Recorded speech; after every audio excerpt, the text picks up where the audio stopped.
New head coach at Penn State. He's James Franklin, who leaves Vandy to go back home. He joins us now. Coach, congratulations on getting the job. Any, I guess, hesitancy in taking this job to go back home?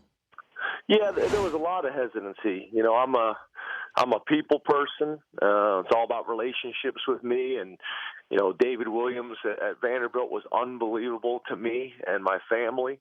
And those players are part of my family and always will be. So I really struggled. I really struggled with the decision because, you know, that's the only reason why we were successful at Vanderbilt is because the relationships and the chemistry that we had as an organization. So leaving those guys was really hard, and I was going to do it the right way and make sure I got up in front of them and told them.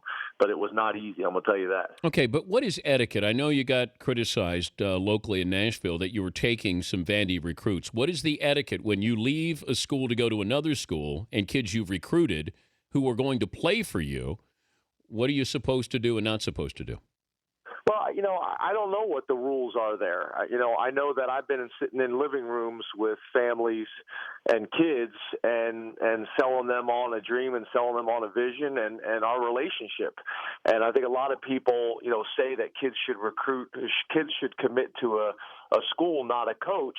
But the reality is they do. Yep. You know, families and kids, they want to make sure their son's going to be taken care of, and it's about the relationship aspect. So, you know, my responsibility is to do everything in my power to make sure that I put a team together that can help Penn State be successful.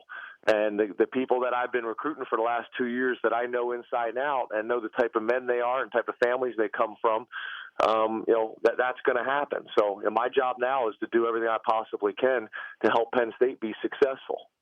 Did you reach out to Bill O'Brien?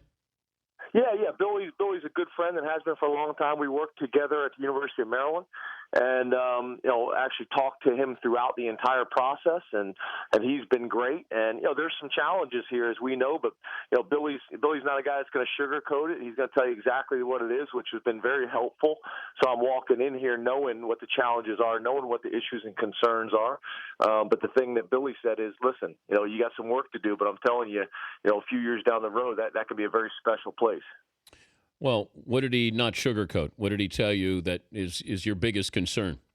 Well, obviously depth. You know, depth is a concern. Down scholarship numbers, and you know, it's starting to add up. What happens is, you know, when you start losing those scholarships, it doesn't have as big of a hit for you early on, but as it goes, it starts to have a bigger effect. So, you know, everybody's looking to get as many good players as they possibly can, and we're limited there. We got great kids here, and we got great students and some really good players. We just need more of them. But I think down the road, that could be real positive because we're going to be able to sell playing time. What about the Paterno Legacy? Bill O'Brien talked about that he almost got the feeling loyalists were working against him because of Paterno and in the process working against Penn State. Well, this is where I think it helps that I'm a Pennsylvania guy.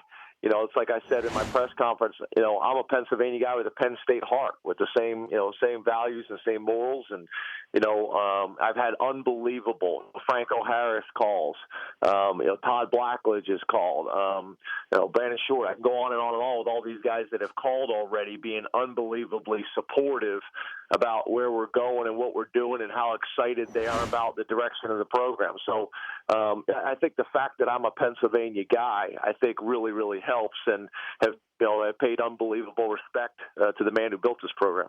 It's James Franklin, Penn State's new head coach, joining us, Dan Patrick Show. You said it's your dream job. Kind of dangerous territory there, James, when we realize coaches don't stay places forever. You know, this is your dream job.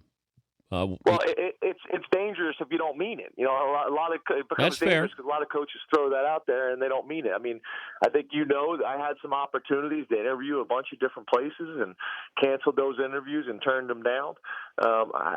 This school I think has everything that a young man is looking for. You get a great education, you got a chance to play really big time football, and a chance to compete at the very highest level. This fan base is amazing. I've been around campus and went to the ice hockey game the other night, and the passion for Penn State and the pride for Penn State is unreal. I'd love to be here as long as I possibly can be, and that's about graduating players, number one, about winning games, number two, and then number three, having a real positive impact in this community, and that's what we're going to do. Compare the SEC to the Big Ten. It's too early for me to say that. This is, I think I got a pretty good perspective. I've coached in the ACC, I've coached in the Big 12, I've coached in the Pac-10, I've coached in the NFL, the SEC, and now the Big 10. But this is my first year, so I'll have a better idea at the end of the year. But as we all know, I got tremendous respect for the SEC. It's a great conference. I got tremendous respect for the Big 10, and I'll have a better idea about that at the end of the season. Can you say something negative about Urban Meyer? Let's get it started here, Coach. I bet you would love that, wouldn't you? Yeah, the ratings would skyrocket. I got tremendous respect for what he's done. You look at him over his entire career, and excited about the challenge. I think our coaching staff is, and so are our players. Yeah, but a serious question: if it was just you and him in the octagon, who wins? My focus is on Central Florida in Dublin. That's what my focus is on, and George OLeary. I love George. I love George too, and that should be an interesting matchup. Oh, look at you! You would love for me to go there, wouldn't you? It'd be perfect radio. I'm not doing it. You're not getting me. Yeah, but if you said I got in the octagon with Bob Costas, I'm taking Bob Costas. I mean, I'm not afraid to say it. Yeah, see, I'm not doing it. You can get away with a lot of things you say. You don't have to deal with it. What is considered a successful first year? Are you a goal-oriented guy? We set goals beginning of the year? No, I don't believe in the goal process, and it's not. I don't think that's right for other people.